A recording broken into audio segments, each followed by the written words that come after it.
exécution de la délégation judiciaire du doyen des juges, la DCD, la division spéciale de cybercriminalité, mi ngi daal di fouiller exactement le téléphone de Kocc. Le téléphone de Kocc parle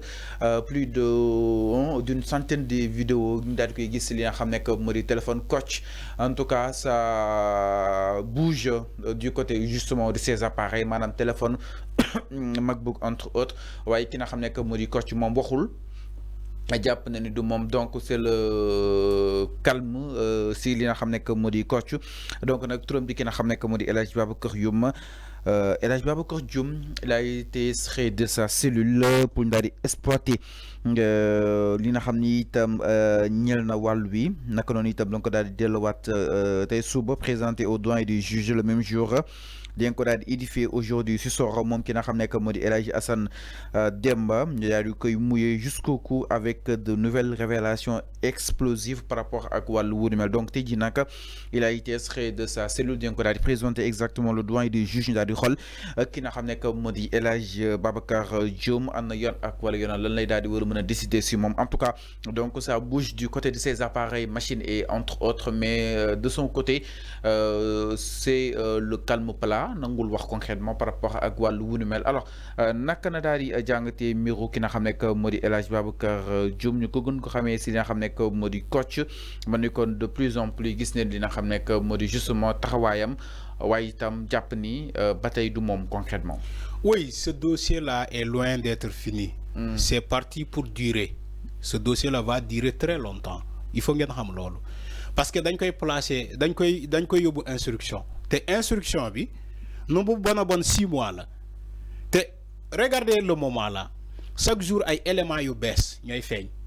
Chaque jour, de nouvelles informations. Chaque jour. Aujourd'hui, hier, on nous parle qu'il a été extrait de sa cellule, Mom Elaz Babacar Dioum, parce que nous avons entendre sur son téléphone. Son téléphone, nous avons comment dirais-je, utiliser. Entre-temps aussi, on nous dit le complice, Mom Elhaz, comment dirais-je, Demba Gueye, ni que Mom l'ani arrêté à AIBD, qui est un de ses complices. J'ai dit un de ses complices, parce que c'est pas le complice, le seul complice que Kocc a. Kocc a beaucoup de complices. Il a beaucoup de complices. Te li may wax ni, dina feñ ci kanam. D'ici 6 mois. Di ngeen di gis chaque jour élément bu bees chaque jour information bu bees chaque jour information bu bees parce que waa ji il peut pas avoir tellement de fichiers tellement de dossiers dans ces appareils ba pare ngeen ne non enquête bi dañuy xëy ni boucler ko 2 jours 3 jours ñu pare ci enquête bi ça sera une éternité ça va prendre tellement de temps te moom ci Kocc bu yeboo mu serrer la ceinture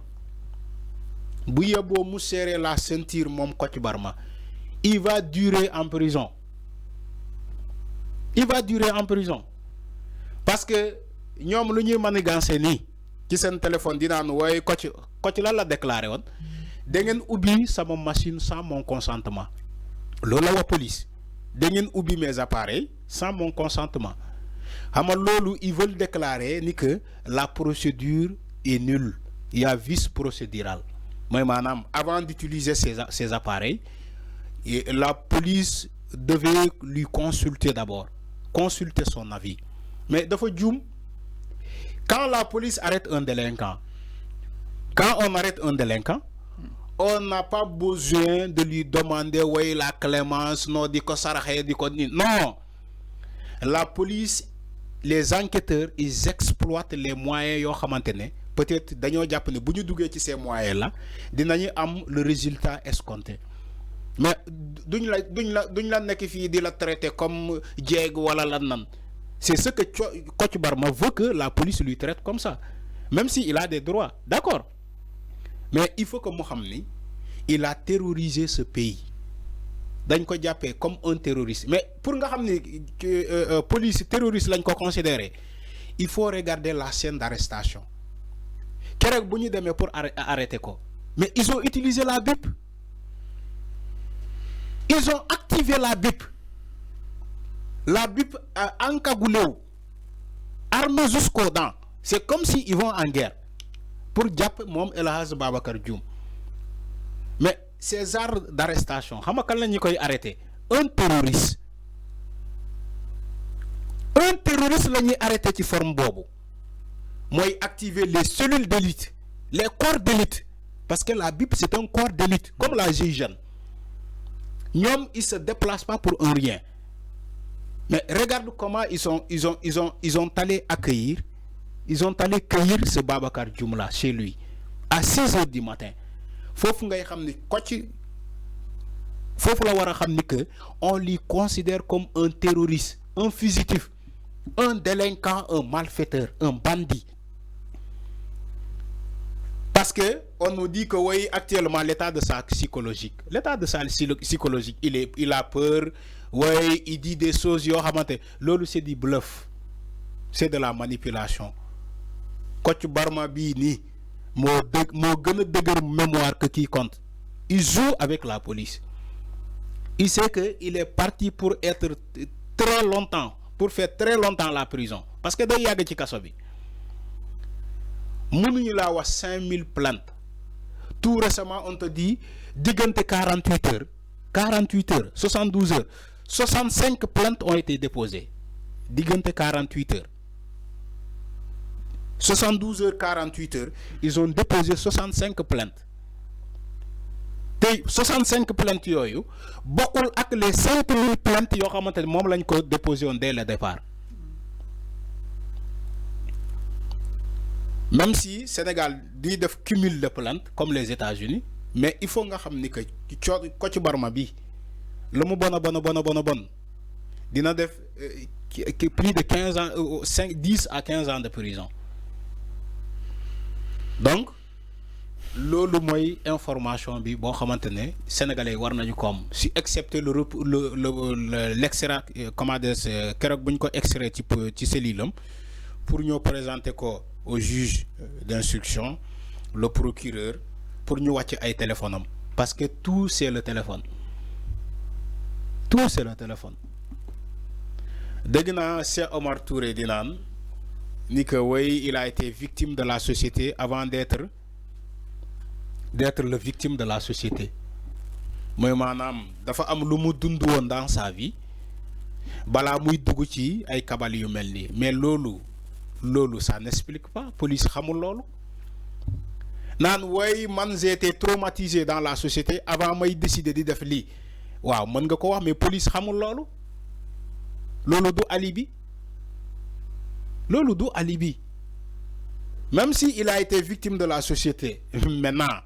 te moom mu bokk ci société bi il fallait porter plainte mais comment tu décides de venger de telle sorte ngay jàpp sénégalais yi di leen dénigrer di jël seen xawi seen sutura jël seen nataal seen image yëpp di ko balancer ci internet boo xamante ne empreinte la lépp luy nga xas a dugg ci internet dafay nekk même boo ko supprimer da ngay yaakaar ni supprimer nga ko. Nous les pays africains, nous on gère pas internet. Alors, on gère pas internet. Même Facebook bu ñuy utiliser ñu gérer wuñu ko. Nous on gère rien. On consomme rek. Les réseaux sociaux les 2.0. On gère pas ça. L'Afrique ne gère pas ces données là. Ñun suñu données la ñuy jël dugal ko. Nos données sont gérées depuis les États-Unis, la Suisse, partout. lépp li nga xasa ba dugal ci internet bi dafay nekk ba faw mais les gens malheureusement ils jouent avec internet parce que dañoo jàpp ni que liberté la d'accord c'est un moment liberté la mais dañoo jàpp ni que aussi c'est un moyen ngay yàq ay nit yàq ay société yàq ay tas ay sëy gàddaayloo ay nit tax ay nit suicidé wu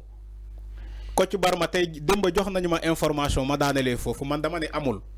ñu ne dafa am benn maire boo xamante ne Kocc Barma dafa jëloon ay image am wala ay vidéo am nag dugal ko ci internet bi maire bi dund traumatisme ba am crise cardiaque dee gis nga maire bi ba mu deewee ba waa këram informé Kocc ne ko ah ki nga dugaloon ki ay kii yam ni dee na xam nga la leen répondre mais pour nga xam ne waa ji il n'a pas de sentiment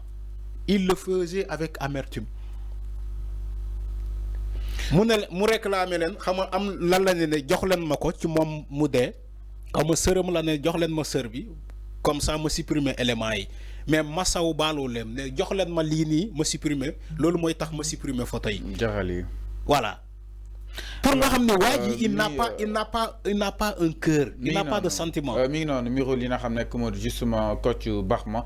jëm si wàllu wunu mel nag man kon li nga xam ne moo di justement sénégalais ñi daal di xaar li nga xam ne moo di yoon ak war yoon ana lan lay di daal di décider si moom exactement alors.